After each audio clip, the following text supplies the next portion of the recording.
Hebreus 13, versos 5 e 6. Vamos ler juntos esse texto da palavra do nosso Deus.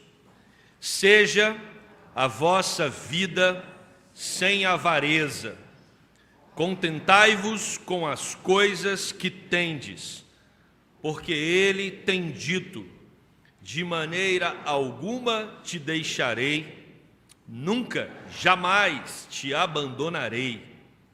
Assim, afirmemos confiadamente: o Senhor é o meu auxílio, não temerei.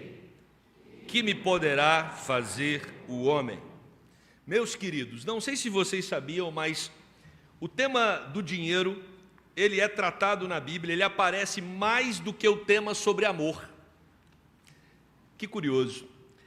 E hoje tratar desse tema é delicado, né? A igreja evangélica brasileira, principalmente, né, quando algum pastor vai abordar a respeito desse assunto, nós sabemos que isso causa um certo desconforto, até porque vivemos numa época em que a fé tem sido explorada por muitos que se dizem pastores por aí e que acabam utilizando da religião para arrancar do povo o máximo que eles podem, em termos de dinheiro.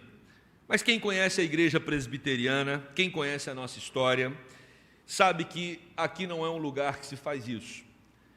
Mas também aqui é um lugar que se trata sobre dinheiro. E nós vamos conversar sobre esse assunto. Para conversar sobre isso, eu quero trazer aqui agora na introdução uma música, Amor para Recomeçar, do Frejá. Essa música tem um parágrafo, tem uma frase nela que diz assim: eu desejo que você ganhe dinheiro, pois é preciso viver. Ó, gente, vocês não estão ouvindo o Frejá? Que isso, amém. Alguém falou não, bem convicto. Eu desejo que você ganhe dinheiro, pois é preciso viver também. E que você diga a ele, pelo menos uma vez, quem é mesmo o dono de quem. Eu gostei muito dessa parte da música, porque o Frejá, ele aborda um assunto que não é uma preocupação só da igreja, é uma preocupação da sociedade de maneira geral. Nós corremos o risco de termos o dinheiro como nosso dono. E aí ele traz isso à tona na música: olha, não tem problema você ganhar dinheiro, mas que você diga a ele, pelo menos uma vez, quem é o dono de quem.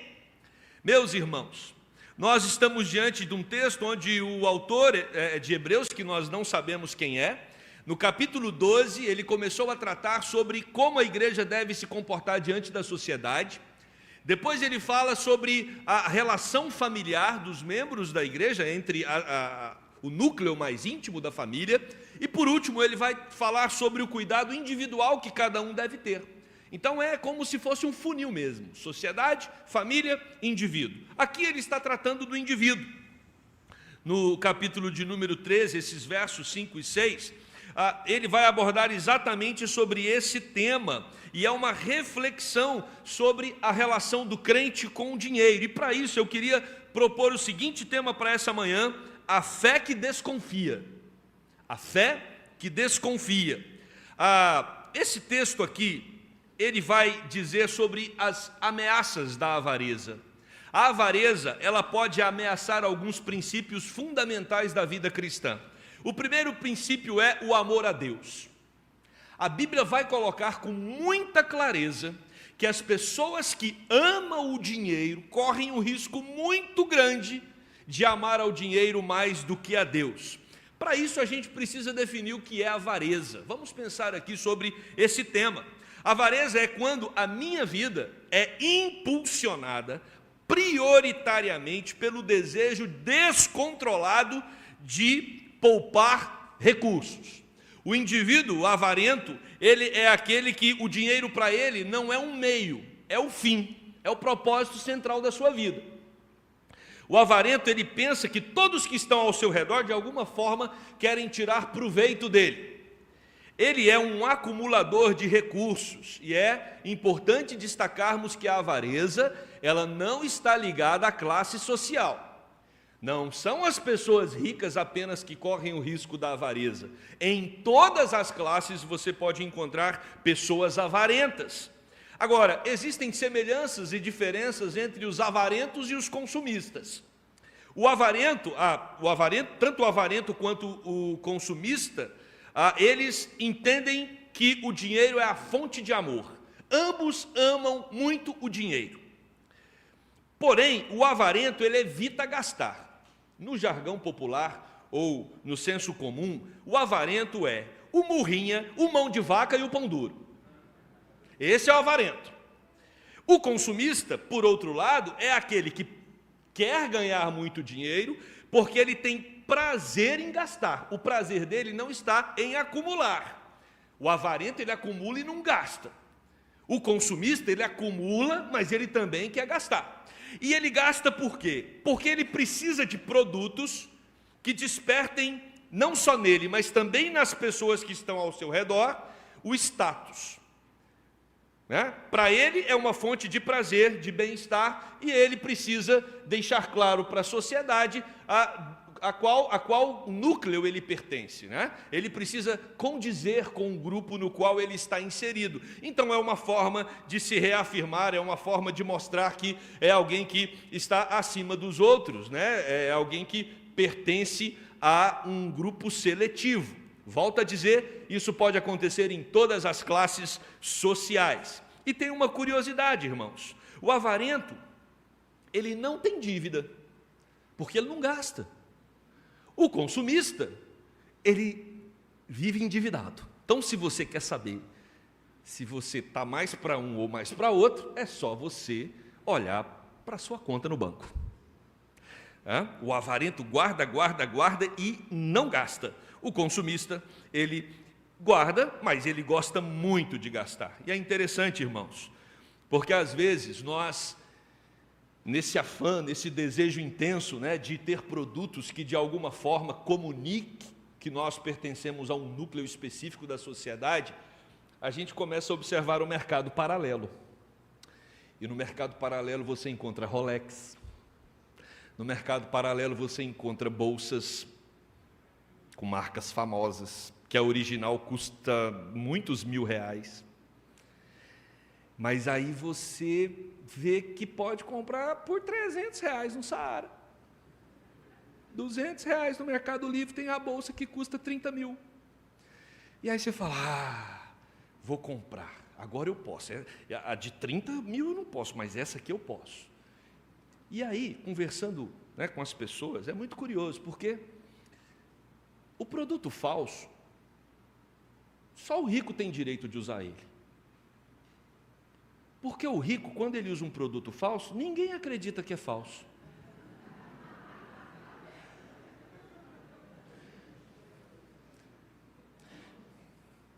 O pior não é isso. É que se você tem pouco dinheiro e juntou para comprar um produto verdadeiro, ninguém vai acreditar que o produto é verdadeiro.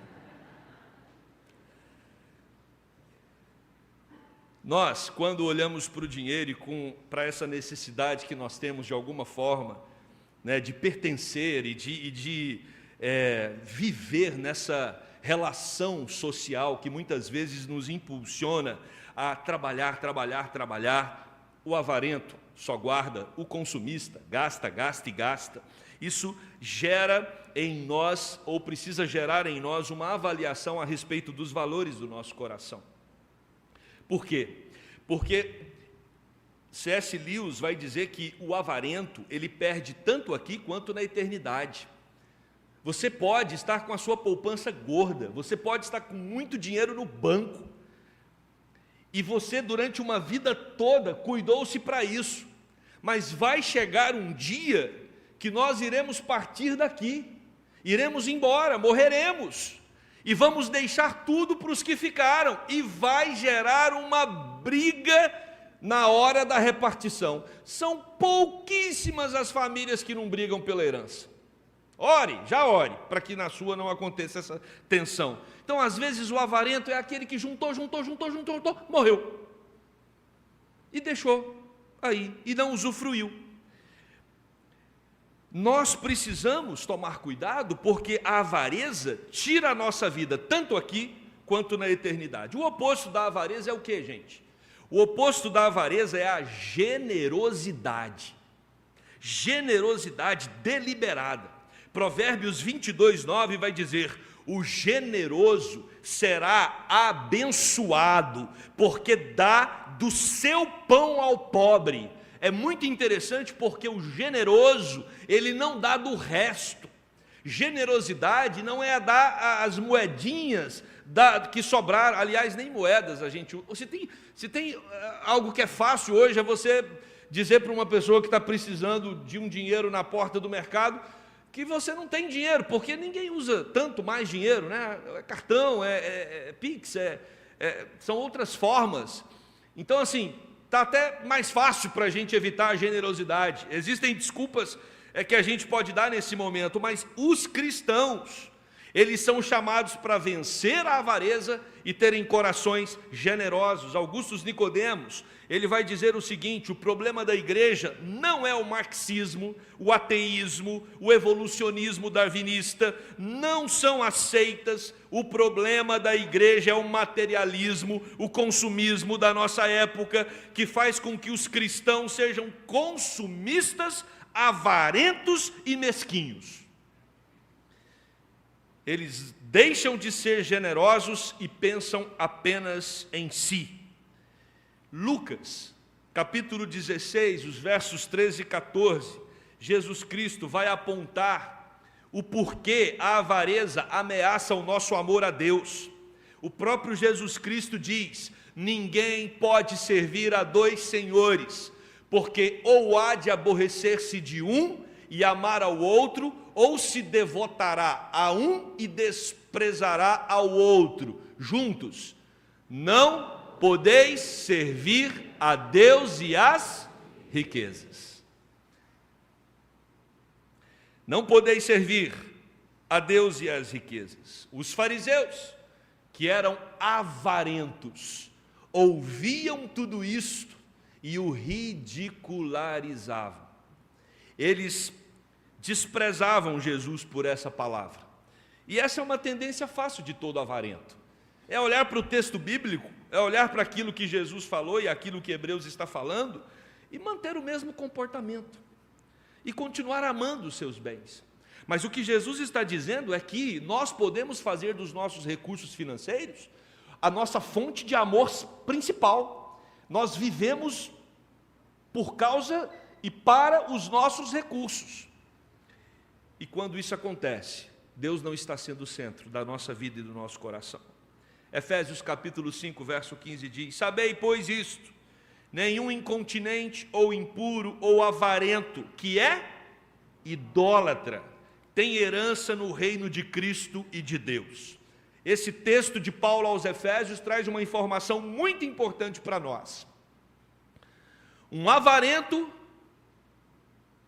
convicto é um idólatra e não herdará o reino dos céus. Por isso nós precisamos estar atentos. Será que o nosso coração não tem valorizado o dinheiro mais do que deveria? Prestem atenção, nós não estamos falando que você não tem que trabalhar, que você não pode ter uma poupança, que você não pode ter recursos. Tudo isso a Bíblia não proíbe. O que nós estamos colocando aqui é a avareza. A avareza é um pecado onde o amor ao dinheiro é maior do que a qualquer outra coisa. Segundo lugar, a avareza ameaça o nosso amor a Deus, em primeiro lugar, mas a avareza também ameaça o nosso contentamento. O indivíduo avarento, ele está sempre desejando mais. Ele nunca está contente, você não vai vê-lo feliz. Ele está sempre buscando algo, sempre querendo mais e mais e mais. Arthur Pink, um teólogo, escreve: o contentamento é o produto de um coração que descansa em Deus. É a certeza abençoada de que Deus faz todas as coisas boas e está agora mesmo fazendo todas as coisas cooperarem para o meu máximo proveito. Nós só venceremos a avareza quando nós entendermos que quem supre as nossas vidas é Deus. Uma grande desculpa do avarento é que ele precisa cuidar do amanhã, ele precisa manter condições para que amanhã ele tenha uma maior tranquilidade. E é claro que você pode em alguma proporção fazer isso, mas o avarento ele concentra só nisso. Quando ele faz isso, ele está desconfiando de que Deus vai supri-lo no futuro. Olha para a sua vida, veja a sua história, repense a sua infância, a sua adolescência, a sua juventude, a sua vida adulta. Agora, quando você está na fase que está, Deus supriu ou não supriu? Supriu. E se Deus supriu, nós temos a garantia de que Ele continuará suprindo ou não? É claro que Deus não tem compromisso com os nossos caprichos. Deus não tem, em lugar nenhum da palavra você vai encontrar compromisso de Deus para alimentar um coração consumista. Mas existe um compromisso muito sério de Deus na palavra. Jamais Deus vai permitir que o justo mendigue o pão. O suprimento de Deus estará sobre todos aqueles que o buscarem de todo o coração. Calvino, ele vai dizer que a pessoa que aprende a restringir os seus desejos a fim de descansar feliz com a sua modesta porção, na verdade, já conseguiu banir do seu coração o amor ao dinheiro. Se você, quando olha para a sua casa, a casa que você está nela hoje, e você tem satisfação com essa casa, se você olha para os seus móveis, e você está feliz com os seus móveis, se você olha para o prato de comida que você vai saborear daqui um pouco na hora do almoço, e você está feliz com a comida no prato, se a sua vida é uma vida marcada pelo contentamento, isso é um sinal de que você está vencendo a avareza, você está vencendo o amor ao dinheiro. Quando você abre o seu guarda-roupa e você está satisfeito com tudo que você tem ali dentro, quando você abre a sapateira e você também está feliz com os sapatos que você tem, tudo isso vai revelar o seu contentamento, e o contentamento vai demonstrar que você é uma pessoa grata a Deus por todo o suprimento, e você então também está demonstrando que não está apegado ao dinheiro. Deus não nos desampara, é isso que o texto está nos ensinando. A ênfase no texto não é a avareza, a ênfase é: eu confio no sustento de Deus. Essa é a ênfase. Por isso que o texto vai nos dizer assim: porque ele tem dito, de maneira alguma te deixarei, nunca, jamais te abandonarei. Essa é a promessa de Deus para conosco. Por isso, meus irmãos, Deus não nos desampara. O autor de Hebreus tirou esse texto aqui, provavelmente, de Deuteronômio 31, versos 6 e 8, quando a palavra de Deus nos diz: pois o Senhor, vosso Deus, vai convosco, Ele nunca vos deixará, nem vos desamparará. Surge uma pergunta no seu coração, hoje de manhã: você está sendo marcado pelo contentamento ou pelas preocupações? Quem está dominando a sua alma? É a satisfação por aquilo que Deus tem te dado? Ou são as preocupações que geram ansiedade? Porque é exatamente sobre isso que Jesus está tratando em Mateus capítulo 6, quando Ele ensina os seus seguidores a não se curvarem diante de Mamon, porque aqueles que se curvam diante de Mamon, o Deus do dinheiro, esses viverão ansiosos com amanhã. A avareza, meus irmãos, ela ameaça o nosso amor para com Deus, ela ameaça uma vida contente. Contentamento é isso, é quando você é uma pessoa feliz, você está contente com o que tem, mas a avareza também ameaça a nossa confiança. O avarento, ele está declarando que o futuro dele depende dele mesmo, depende dele juntar tesouros e não do Senhor. Quando nós olhamos para o texto de Êxodo, capítulo 18, verso 21, Jetro, sogro de Moisés, está dando um conselho para ele, para distribuir a liderança sobre o povo. E Jetro diz para Moisés: procura dentre o povo homens capazes, tementes a Deus, homens de verdade, que aborreçam a avareza. Põe-nos sobre eles por chefes de 1000, chefes de 100, chefes de 50 e chefes de 10. Homens que aborreçam a avareza, homens que não sejam apegados ao dinheiro. Salmos 118, verso 6, vai nos ensinar: o Senhor está comigo, por isso eu não temerei. Que me poderá fazer o homem?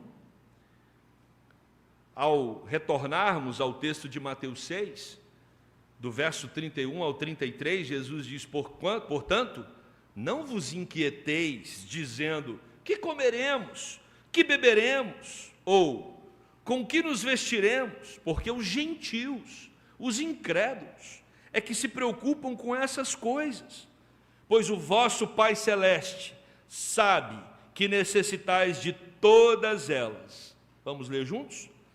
Buscai, pois, em primeiro lugar, o seu reino e a sua justiça, e todas as coisas vos serão acrescentadas. É pecado ter dinheiro? É pecado ter poupança? Não.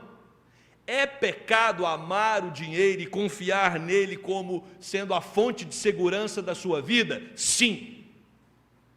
Sim. Mas muito cuidado com a preguiça. Porque talvez alguém ouviu esse sermão aqui hoje e falou: que maravilha, não preciso correr atrás, o Senhor vai mandar. Isso não existe, meu querido. A mesma Bíblia que fala para você não ser avarento, é a Bíblia que fala para você não ser preguiçoso. Vai ter com a formiga, preguiçoso. Não tem problema nenhum você trabalhar, pelo contrário. A Bíblia mostra que nós devemos trabalhar e não simplesmente produzir. Nós temos que produzir com excelência, porque nós não fazemos para homens, nós fazemos para a glória de Deus. Então o nosso trabalho é um culto ao Senhor. Amanhã é segunda, todos nós vamos nos movimentar para as nossas atividades. Vá fazer o seu trabalho consciente de que você vai estar ali diante dos seus afazeres para a glória de Deus. E foi isso que causou uma grande transformação na Idade Média com a Reforma. Não sei se vocês se lembram, mas nós estávamos ali diante de uma realidade com muitos analfabetos. As pessoas não sabiam ler e escrever. Com a Reforma Protestante, João Calvino vai para Genebra, chega lá, ele precisa ensinar a Bíblia. A Bíblia já estava sendo traduzida para o alemão, mas as pessoas não sabiam ler. Calvino, então, começa a ensinar em Genebra que onde tem uma igreja tem que ter uma escola, para que as pessoas aprendam a ler para ler a Bíblia. Só que, quando as pessoas começam a aprender a ler, os protestantes, eles se destacam no meio da sociedade. E aí eles passam a ocupar os melhores empregos da época. Não é à toa que Max Weber vai tratar desse assunto. E eles começam a ter os melhores salários. E a nossa teologia reformada, ela diz que o ressoar do martelo do artesão é tão sagrado quanto o sermão que o pastor prepara para o domingo. Precisamos ser excelentes nas nossas profissões. E com certeza a consequência virá. Deus vai abençoar você financeiramente, mas não deixe o dinheiro ser o dono da sua vida. Não deixe o dinheiro ser um motor que gera a sua existência. E eu quero concluir esse sermão com a música do Frejá. Eu desejo que você ganhe dinheiro, pois é preciso viver também, e que você diga a ele, pelo menos uma vez, quem é mesmo? O dono de quem? Talvez o que Frejá tinha na mente aqui era o indivíduo ser o dono do dinheiro e não o dinheiro o dono do indivíduo. Mas eu quero mudar um pouquinho. Se a ideia foi essa, eu quero aplicar de modo diferente.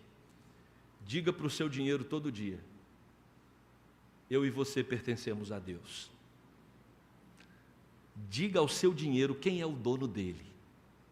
O dono dele é o Senhor. Para quê? E por que eu tenho que dizer que o dono dele é o Senhor?